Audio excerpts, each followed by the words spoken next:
So, you know that yesterday from last night, I was watching the first trailer of DreamWorks's kaiju-inspired coming-of-age feature film titled Ruby Gilman Teenage Kraken, which is expected to come out for this summer.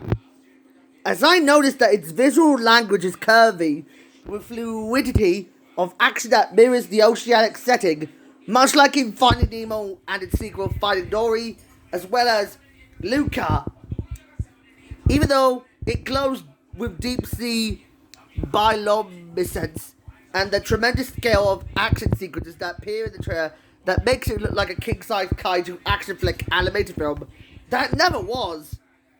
Even though it's a coming-of-age teenage high school comedy, it goes into what I can imagine. I can imagine that this movie is quite interesting. From my thoughts of this trailer, I noticed that Kirky Mikio is going to be involved in this movie. So we had Lana Con.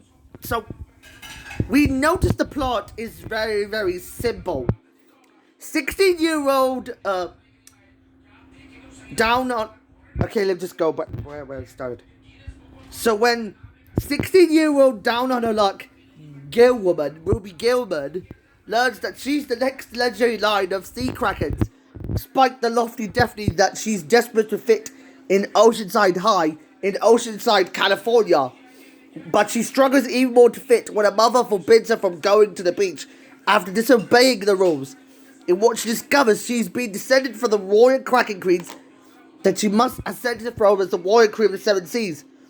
But her grandmother, the Krakens, the grandmother has summoned the Krakens, who were sworn to protect the world's oceans from the vain power-hungry mermaids battling for eons. But Ruby wants to embrace herself to fight Chelsea, who is a mermaid turned human, who enrolls at the same high school that she's going to. As I noticed that Annie Murphy is going to portray Chelsea, who is just a snobbish mermaid who is the new girl, and we have Sam Richardson, that I knew him in the ill-fated Velma cartoon. He's going to play Ruby's uncle, and Toni Collette will be Miss Gilman. We have Lisa Koshy and Will Forte. They might get their characters being portrayed by themselves, and Coleman Domingo is Mr. Gilman, who will be Ruby's father, and Jacoby Young White will be Ruby's skater boy crush, who admires her fractals, and Blue Chapman will be Ruby's brother. We also have Eduardo Franco, who is the father of his son James Franco, that I knew him in Spider-Man 2002, and Ramona Young, Echo Kellum, Nicole Byer, and Jane Fonda. As I noticed that Paul Tibbett, along with Pam Brady, were confirmed to direct it, eventually Kirky Mikio would eventually take the directing seat. To this whole new level, I understood what the new movie is going to be like. First of all, for my thoughts on this movie took the original release date of Illumination's Migration. Well, as I noticed that Illumination's Migration will be coming out in December 2023. Maybe, I guess, December 22nd, 2023. But we might save that later, to the end of the year. Now, speaking of the end of the year, as we're in the month of March, that it's got nothing to do with St. Patrick's Day, I must discuss what the animation looks like. So, the animation is like a blend of SpongeBob SquarePants and Luca and Little Mermaid thrown into one. As I noticed that this movie was said to have been based on that said to be unmade Godzilla 1992 movie, which was going to be a coming-of-age kaiju movie. As I noticed that the 1992 American Godzilla script was very different to the final one that we got from 1998.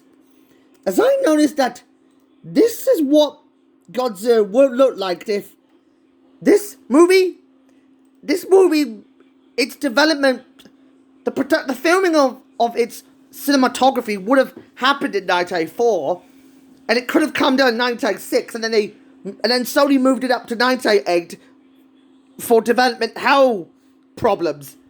As I noticed that Ruby Gillman T.H. Kraken had recycled a lot of elements from that unproduced Jan D. Bont's Godzilla movie, which was a coming-of-age movie involving around the sea monster battling a gigantic Kogar with bat wings called the Griffin.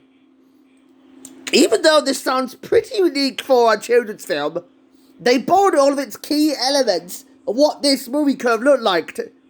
As I know they're going to recycle a lot of scenes from that unmade film that we never got from. We noticed that this movie could do best than what the Super Mario Bros. Movie should fail. As I noticed that this is quite of a crazy idea to do so.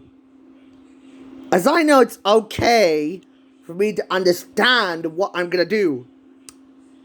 I understood that the cell shading was said to have been based on the bad guys and Puss in Boots: The Last Wish, as well as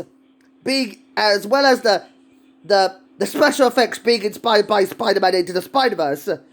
Yeah, it's kind of unique that this movie was originally set to have come out for December 21st, 2022, and then it got bumped back to March 17th, 2023, and finally June 30th, 2023.